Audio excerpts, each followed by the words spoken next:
Assalamualaikum warahmatullahi wabarakatuh. Pada kesempatan kali ini, adapun materi yang kami akan bahas yaitu kebijakan fiskal dengan dosen pengampu Dian Reski Panggestu, SHME. Adapun kelompok kami adalah kelompok 3 yang beranggotakan Suryana, Siti Fatia, Iman Hasim. Selanjutnya, saya akan menjelaskan apa sih itu kebijakan fiskal. Kebijakan fiskal adalah suatu kebijakan ekonomi dalam rangka mengarahkan kondisi perekonomian untuk menjadi lebih baik dengan jalan mengubah penerimaan dan pengeluaran pemerintah. Dari sisi pajak, jelas jika mengubah tarif pajak yang akan berlaku akan berpengaruh pada ekonomi. Jika pajak diturunkan, maka kemampuan daya beli masyarakat akan meningkat dan industri akan dapat meningkatkan jumlah output. Sebaliknya, kenaikan pajak akan menurunkan daya beli masyarakat serta menurunkan output industri secara umum. Selanjutnya, instrumen fiskal yang menjadi alat bagi negara untuk menjalankan perekonomian menuju kesejahteraan spiritual dan material, baik yang disyaratkan secara syariah maupun yang dilakukan sesuai wewenang negara. Ada beberapa instrumen fiskal sebagai berikut. Yang pertama, zakat. Zakat memungkinkan perekonomian terus berjalan pada tingkat minimum akibat penjaminan konsumsi kebutuhan dasar oleh negara melalui Baitulmal menggunakan akumulasi dana zakat. Bahkan Metwali mengungkapkan bahwa zakat berpengaruh positif pada ekonomi karena instrumen zakat akan mendorong investasi dana menekankan penimbunan uang, sehingga zakat memiliki andil dalam meningkatkan pertumbuhan ekonomi secara makro. Yang kedua, kharaj. Kharaj merupakan pajak khusus yang diperlakukan negara atas tanah produktif yang dimiliki rakyat. Besarnya pajak jenis ini menjadi hak negara dalam penentuannya, dan negara sebaiknya menentukan besarnya pajak ini berdasarkan kondisi perekonomian yang ada. Yang ketiga, jizyah. Jizyah merupakan pajak yang harus diperuntukkan bagi warga negara bukan muslim yang mampu. Yang keempat, ushur. Ushur merupakan pajak khusus yang dikenakan atas barang niaga yang masuk ke negara Islam, impor. Menurut Umar bin Khattab, ketentuan ini berlaku sepanjang ekspor negara Islam kepada negara yang sama juga dikenakan pajak ini. Kelima, infak sedekah wakaf. Infak sedekah wakaf merupakan pemberian sukarela dari rakyat demi kepentingan umat untuk mengharapkan ridha Allah SWT semata. Keenam, ghanimah.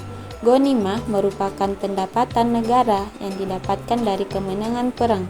Penggunaan uang yang berasal dari ghanimah ini ada ketentuannya dalam Al-Quran. Ketujuh, fai, yaitu harta kekayaan negara musuh yang telah dikalahkan, didapat bukan melalui peperangan atau di medan perang, yang kemudian dimiliki dan dikelola oleh negara Islam. Kedelapan, pajak khusus nawaib. Pajak ini penentuan pemungutannya, keberadaannya tergantung kondisi perekonomian negara. Sifatnya sementara dan menjadi hak prerogatif. Yang terakhir, lain-lain. Lain-lain merupakan penerimaan negara dapat juga bersumber dari variabel seperti warisan yang memiliki ahli waris, hasil sitaan, denda, hibah atau hadiah dari negara sesama Islam, hima dan bantuan-bantuan lain yang sifatnya tidak mengikat baik dari negara luar maupun lembaga-lembaga keuangan dunia. Selanjutnya, tujuan dan fungsi kebijakan fiskal. Tujuan-tujuan spesifik dari kebijakan fiskal tersebut antara lain: A. Koreksi dan ketidakseimbangan sementara. B. Stimulasi terhadap pertumbuhan ekonomi. C. Redistribusi pendapatan. Dengan berbagai tujuan spesifik tersebut, maka secara bersamaan terdapat kebijakan fiskal jangka pendek atau stabilisasi dan kebijakan fiskal jangka panjang. Selanjutnya, fungsi kebijakan fiskal. Yang pertama, stabilisasi. Tanggung jawabnya adalah menjamin perekonomian tetap pada kesempatan kerja penuh atau full employment dengan harga yang stabil. Yang kedua, alokasi. Pemerintah melakukan investasi terhadap perekonomian yang mengalokasikan sumber daya ekonominya. Yang ketiga, distribusi. Berkaitan dengan bagaimana barang-barang yang diproduksi oleh masyarakat didistribusikan di antara anggota-anggota yang berkaitan dengan isu seperti pemerataan dan antara pemerataan dan efisiensi. Kebijakan fiskal dari sisi penerimaan negara dalam ekonomi Islam. Islam telah menentukan sektor-sektor penerimaan pemerintah mulai dari zakat, ghanimah, fal, giza, kharaj, sedekah, dan lain-lain. Dan jika diklasifikasikan pendapatan tersebut, maka ada yang bersifat rutin seperti zakat, giza, kharaj, ushar, infak, dan sedekah, serta pajak yang diperlukan, dan ada yang bersifat temporer seperti ghanimah, fal, dan harta yang tidak ada pewarisnya. Menurut kaidah syariah, pendapatan dari pemerintah dapat dibagi dalam dua kategori, pendapatan dari aset pemerintah dan kedua pendapatan dari aset masyarakat. Selanjutnya, kebijakan fiskal dari sisi pengeluaran negara.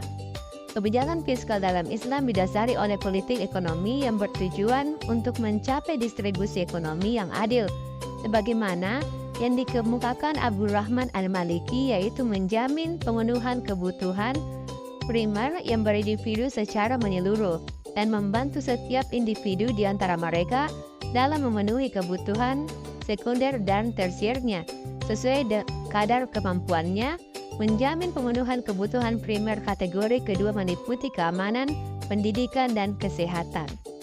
Perkara kebijakan fiskal dibandingkan anggaran yang lainnya, maka tidak boleh melalaikan anggarannya di dalam Baitul Mal, sebab merupakan suatu kewajiban yang harus dilaksanakan negara dan merupakan hak setiap individu yang tidak mampu memenuhi kebutuhannya akan pangan, sandang, dan papan. Kewajiban untuk membiayai anggaran perkara tersebut beralih kepada kaum muslim, yakni dengan haknya negara menuntut pajak terhadap kaum muslim yang mempunyai kelebihan harta. Sekian materi dari kelompok kami. Lebih dan kurangnya mohon dimaafkan. Saya mohon jangan dipersulit. Wabillahi taufik wal hidayah. Wassalamualaikum warahmatullahi wabarakatuh.